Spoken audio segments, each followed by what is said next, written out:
Hello and welcome to another episode of Cyberspeak with Infosec, the weekly podcast where industry thought leaders share their knowledge and experiences in order to help us all stay one step ahead of the bad guys.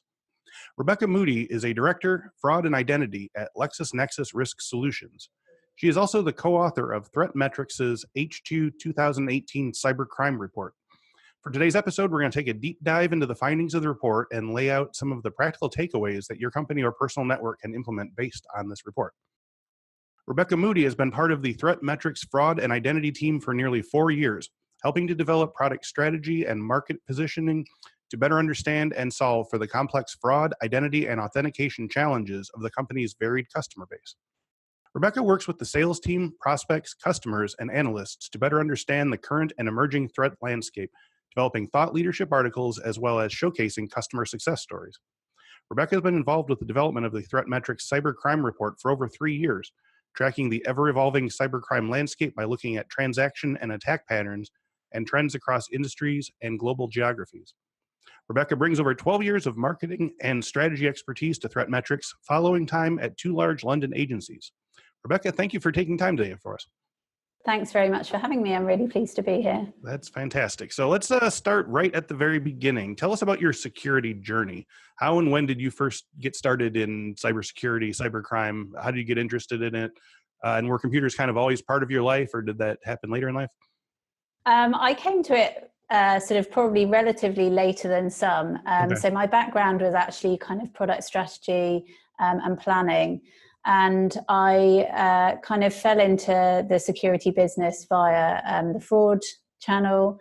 And I've been at ThreatMetrix now for 4.5 years and have kind of relished the challenge of learning a new kind of new area of expertise.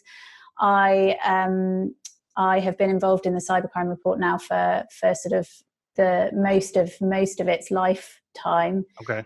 So I sort of fully immerse myself in everything fraud and cybercrime related now. So yeah, it was a slightly later in life start to fraud from a kind of planning and strategy background.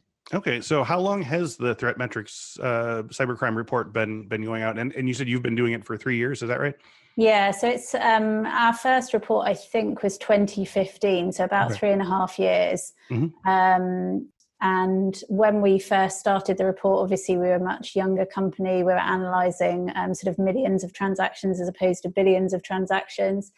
And I think one of the really interesting trends for me is that when I first started working on the report, about 20% of our network traffic came from a mobile device. And actually now in the report that we've just released, 61% of our traffic is now coming from a mobile device. Yeah. So I find it really kind of intriguing to follow those kind of customer trends and to understand how and why consumer behavior is changing and to see how that has an influence on kind of global cybercrime. To sort of give a top-down view of the cybercrime report, how is the data compiled? Where do the numbers come from? What are you looking for, and what are you sort of like sifting from the big data? So we analyze all of the transactions in our global network. So to give you an idea of scale, that's about 35 billion transactions a year. Mm-hmm. And we're looking at transactions from our global customer base. And those customers span most industries, so financial services, e-commerce, media, gaming and gambling, insurance, government. And we're looking at transactions across the customer journey. So from new account creation, so when someone's setting up a new account, either with an e-commerce merchant or a bank or a media site, for example, through to logins, so authenticating identities at logins, through to payments and understanding whether a payment is trusted or high risk. Likewise, we're also looking at transactions such as change of details or any other kind of high-risk points in the customer journey. Okay. And in terms of how we analyze those transactions, we're using digital identity intelligence. So by that, I mean intelligence relating to someone's device, their location, their behavior, their identity, and any threat intelligence that we might have on that transaction, to really understand the legitimacy of an online transaction. And we're looking at that across our kind of global network. So when we're talking about attacks in the cybercrime report that I write, that's based on high-risk transactions as scored by our customers. Now, let's start with where you mentioned before, 61% of all transactions now take place on a mobile device, but constitute only 42% of overall volume attacks, according to the infographic that I was sent. And also mobile payment transactions saw a 24% year-on-year growth. Can this uptick be explained by things like interpersonal payment systems like Venmo, or is this just sort of where things are going? People are going towards sort of mobile payment processing for all kinds of things. Yeah, I think it's a bit of both. I think your point about kind of new mobile payment platforms is a good one. Particularly in some of the growth and emerging economies and in parts of APAC, for example, we see a big proliferation of kind of different methods of mobile payments. And obviously a lot of those are being facilitated by digital transactions. I also think that there is a kind of a wholesale shift in transacting of consumers onto the mobile channel. Okay. So it's really interesting because when I was working on the report sort of a couple of years ago, mobile tended to be the domain of the kind of login transactions. So, someone would just use mobile to kind of do the checking functions of an online journey. Whereas checking now, your bank statement or whatever. Exactly. Checking your bank statement, going into your mobile app and seeing what your bank balance is. Okay. Whereas now we're actually starting to see really strong growth in other areas of the customer journey. So people are actually opening new accounts on their mobile device, for example, or they're making mobile payments on a mobile, on a mobile phone, for example. And so I think this kind of shift is sort of happening now across everything. It's not just across the kind of the easier to manage transactions. And, the facilitation of mobile payments is obviously making that easier because we're designing and developing technology that sits really nicely on mobile devices. But then, of course, the converse, kind of, how that influences attack patterns is also kind of a point that we've been watching really carefully. So you make the point that mobile transactions are safer because they make up a larger proportion of our volume, but the attacks make up less than half of our volume. So they are still definitely safer than desktop. And obviously, a large part of that is down to kind of, the security of mobile apps and that sort of thing. But we are starting to see a bit of a kind of shift in the way that fraudsters are attacking the mobile channel. So we're starting to see a growth, for example, in mobile account takeovers in financial services. And we're also seeing a growth in some mobile attacks in certain regions, for example, in kind of growth economies and that sort of thing. So I think, yes, mobile is still safer, but for us, it feels like there is a perceptible shift of fraudsters moving across to the mobile channel because they understand that that's where the customer transaction volume is going. And obviously they have to follow suit. Right. There's a quantity game. Yeah. Exactly. Okay. So, were you surprised by just what a jump there was in mobile financial transactions like this? It's obviously a big number, but it seemed, based on the sort of findings of the report, that it was more than you were expecting. Yeah, I am surprised by the fact that we're seeing kind of growth in mobile attacks.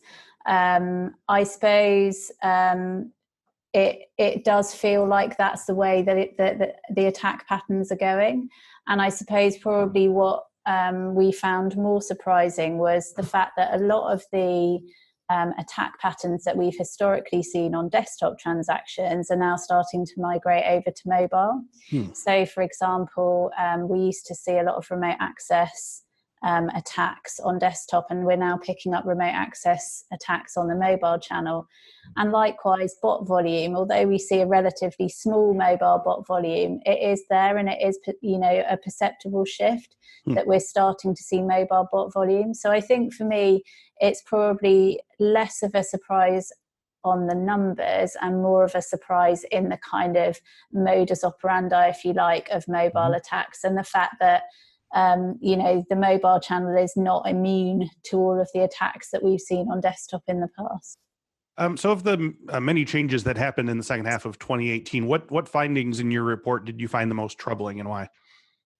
I think for me, one of the things that I was surprised by is the really high bot traffic volume. Mm-hmm. So interestingly, 3 billion transactions, was it? That's right. Yeah. So interestingly, we've seen a slight downturn in the number, the absolute number of human-initiated attacks, and by that I mean anything that isn't an automated bot attack. Right. But conversely, we've seen a growth in automated bot attacks, and I think when you look at some of the regions where those bots are originating, we're seeing bots coming from places like Malaysia, Vietnam, Brazil, some of the kind of growth economies. It almost feels to me like stolen identity data that is kind of feeding these bot attacks is giving these countries almost like a growth economy of cybercrime. It's actually fueling a kind of an industry in its own right, if you like, of cybercrime. And so I think for me, that huge growth in volume of automated traffic was quite a worrying one. And obviously something that we want to kind of monitor over time. But it definitely feels like that bot traffic is kind of like almost like the lowest common denominator and the easiest option. Cyber criminals are using that information to kind of slice down lists of stolen identity data and then launch these kind of fast automated attacks on, say, an e-commerce merchant's login process to try and kind of hack into good user accounts. So I think, that kind of growth in bot traffic is definitely one to watch for us. Yeah, and you're saying also that the number of human-initiated attacks has gone down as bot traffic has exponentially risen. So is there, is there like a sudden ease of being able to sort of set bots, a change in the technology that makes it, easier for you to sort of just initiate these things and have done with it, whereas before you'd have to I don't know whether I would make a direct correlation between the fact that human initiated attacks have fallen and bots have grown. I think the fact of life now is that stolen identity data is out there. Most of us have probably had some item or some element of our identity credentials stolen at some point, and it is available, and it's fairly cheap to buy on the dark web. And so that stolen identity data that is being fed by data breaches is becoming a kind of part and parcel of these automated bot attacks. And so they represent a kind of a quick and easy, relatively easy way to sort of monetize that data. I don't know that I would make a direct correlation. And I think for me, I want to see what happens to the trends in our next half year report to see how those trends are kind of playing out, to see whether it's something that we continue to see. Right. Yeah, we don't have enough points on the line yet. Yeah. So explain to me the concept of cross-network activity. You noted that the cross-organizational fraud is particularly strong within banking, gaming, gambling, lending, and retail, and that the same bots are targeting multiple organizations, often outside the country where the bot originated. And how does that change what we understand about addressing cybercrime? Yeah, this is a really kind of key point for us. So this was the first time since we've been doing the cybercrime report where we've actually been able to prove existence of cross-organizational, cross-industry fraud. So our assumption is, as you would expect, that there is an element of kind of networked fraud, that you would naturally see fraudsters operating in networks across industries and across organizations. Right. But actually, this was the first time that we were able to prove with digital identity data that we could see the same fraudster operating across a number of different organizations, both within the same industry. So the highest correlation that we see is, like you say, between one bank and another bank, but also between different industries. So between a bank and a cryptocurrency, for example. Mm-hmm. So what really interests me is, what path is that fraudster taking across those organizations? Which bank or cryptocurrency are they going to first? What are they doing when they get to those organizations, and how are they perpetrating that fraud? So that's the kind of almost like the next story that I want to kind of delve into, is to really understand the kind of critical path of the fraudster. But for us, it was a really key way of showing the importance of looking at fraud risk on a global level. And I think we have quite a unique vantage point because we have this global network of shared intelligence across our customers to be able to say, let's look globally at the intelligence that we have, and let's really understand the kind of global footprint of fraud. Are there any again, I know we're sort of like in the middle of it now and more data might be needed, but are there any security policy changes that these industries in particular need to implement to address these new challenges? No, I think for us, it goes back to having a kind of layered defense. Okay. So looking beyond single point solutions and actually kind of layering in different kind of pieces of intelligence and different capabilities, so that you're not just pointing to kind of one isolated solution. And I think that's the way that we've tended to always focus on our product development, is kind of building this layered defense of intelligence that's looking holistically at kind of a person's digital identity intelligence, and really using everything we know about how that user transacts, mm-hmm. how, where, why, what their behavior is like, so that you can accurately detect any unusual or high risk anomalies to that behavior. Okay. You noted that Latin America in particular has emerged as a hotbed of new account creation fraud in the past several years, with a payment attack rate that's increased from 18% from 2017, and that the greatest risk is associated with mobile payments, with attacks increasing 52% in just 1 year as before. So what factors have caused Latin America to rise in prominence as a hotbed of cybercrime in the past few years? Are there tech changes, social changes? Yeah, I think it's a combination of lots of things. I mean, we can surmise that as a lot of those countries in South America are kind of growing in technological capability, mm-hmm. So too is the kind of capability to commit fraud. So I think, in a lot of growth in emerging economies, not just South America, but, looking at India and some APAC countries, yep. where you have a high percentage of unbanked and underbanked customers, digital, particularly mobile, is really facilitating access to new financial services products, which might not have, that customers might not have had access to in the past. So I think that creates a kind of an interesting melting pot of kind of customers who are new to digital transacting, who might also not be kind of as technologically savvy as say some customers who've been transacting online for a long time. So I think sometimes that can create an environment of heightened risk. Yeah. I think as well, it's just an interesting point that we're assuming that stolen identity data from data breaches that we're seeing globally is also trickling down to some of these growth and emerging economies. So yep. We see this kind of dissemination of stolen identity data, which I think specifically points to the fuel and attacks of new account creation attacks, because that's where the stolen identity data is really being used at that kind of point of creating a new account.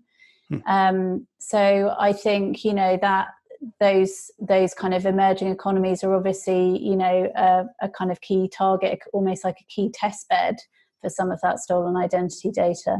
Okay, well, that leads into my next question. And also, I just wanted to sort of get a clarification on what is it about like new account creation that is especially like a hot point for, fraudsters to kind of like take over? Is it just that you haven't set a reasonable password, or like, I mean, there seems to be like, older accounts maybe don't have the same sort of vulnerability that new accounts do. How does that explain?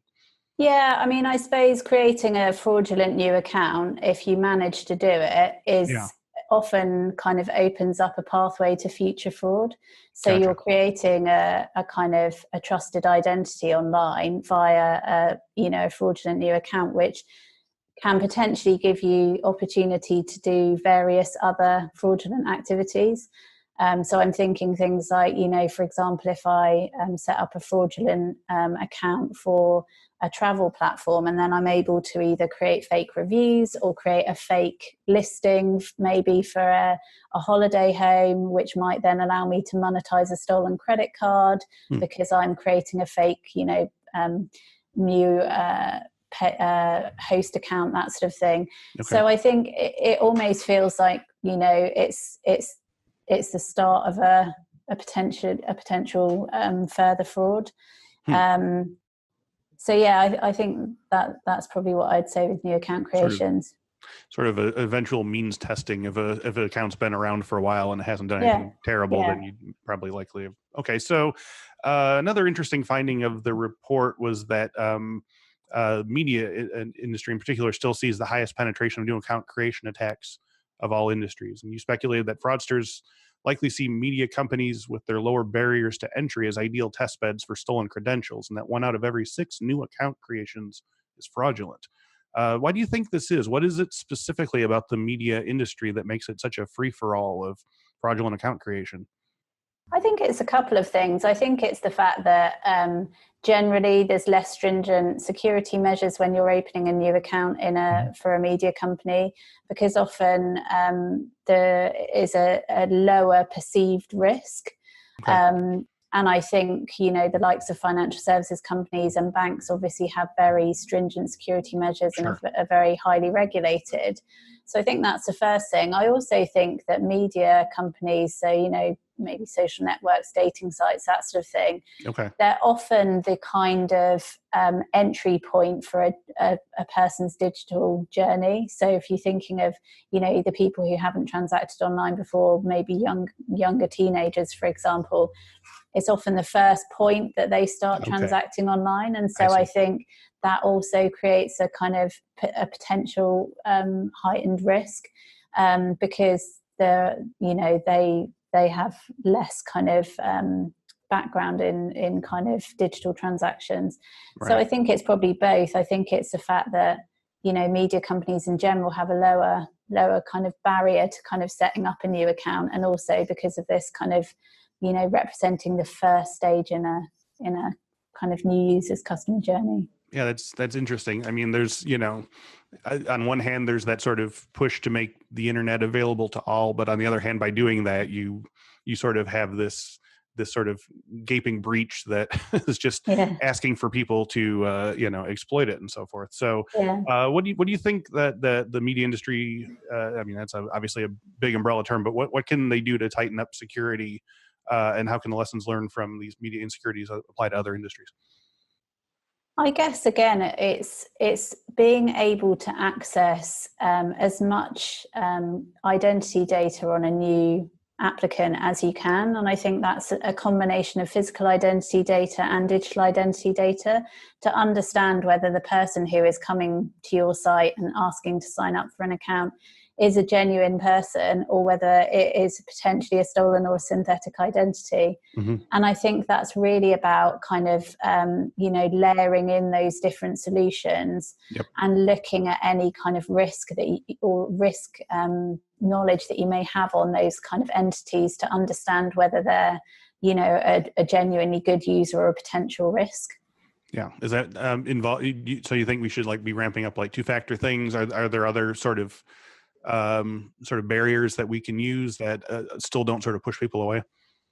Yeah, I mean, I definitely think multi-factor authentication is part of the overall solution in certain scenarios, but I also think that using kind of risk-based analysis is also a really key part of the solution, so that you're looking at what information you can currently find out about the user, as well as potentially using multi-factor authentication. Okay, so tell me a little more about the sort of risk-based. testing like that? What are you looking for in a new, account or whatever, or how do you go about looking for, this? So again, going back to how we use digital identity intelligence, we're at the point at which someone transacts, we're looking at everything relating to their device. So, Okay. what kind of device they're using, and does it have any high risk markers on it? I see. We're looking at things relating to their location, whether that's consistent with their device behavior, anything that we might know about their identity data, and whether that correlates to things that we know about their device that we might have seen elsewhere in the network, for example. Any known threat intelligence on that those particular entities. So really looking at kind of information that we already might know about that transacting user from elsewhere in the network to understand whether their current transaction might be high risk or not. Right. So this type of data is pretty universally collected then with users, that it's just a matter of sort of utilizing it to sort of do extra level of forensics, or are there a lot of places that don't sort of look at the data that closely? So this is part of our ThreatMetrix digital identity network. Yeah. Gotcha. So it's customers who are who are using our solution are part of that network. Yeah. Okay. So based on the findings of the second half 2018 report, what recommendations are you making to reverse the course of the exponential growth of bot attacks, cross network activity, and emphasis on mobile hacking? I think it's all about kind of using the layered defense that I mentioned earlier. With regard to bot attacks, it's obviously about the capability of being able to detect those kind of high velocity attacks at the front door before they're impacting a merchant or a company's ability to accept good customer transactions. So really stopping them before they're kind of impacting business practices. But in terms of kind of how to mitigate against other cybercrime attacks, again, I think it's going back to looking at holistically at kind of the information that you know about a transacting user, looking at everything you know about their digital identity, and being able to detect potential high risk scenarios or anomalies that don't look like normal user behavior. And are you currently working on the H1 2019 report? And do you have any sort of predictions for what you think any of this is going to change, or is it still up in the air? We are working on the H1 report, and I've seen a couple of interesting fraud stories that we're going to be including in the report. Again, looking at different kind of modus operandi of how fraudsters are working across the network. We don't have any kind of hard and fast numbers yet in terms of what the trends are, but I'm kind of keenly anticipating looking at particularly the mobile story and how mobile attacks are evolving. And likewise, I'm interested to see whether that bot volume is consistent with what we saw in H2 2018. Okay. As we wrap up today, if people want to know more about ThreatMetrix and maybe get a copy of the H2 report, 2018 report themselves, where can they go? They can go to our website, threatmetrix.com. The report is available from the website.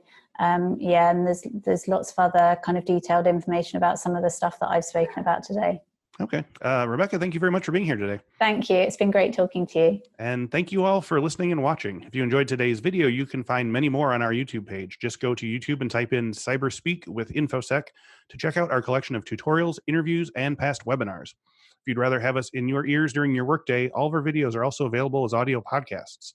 Just search Cyberspeak with Infosec in your favorite podcast app.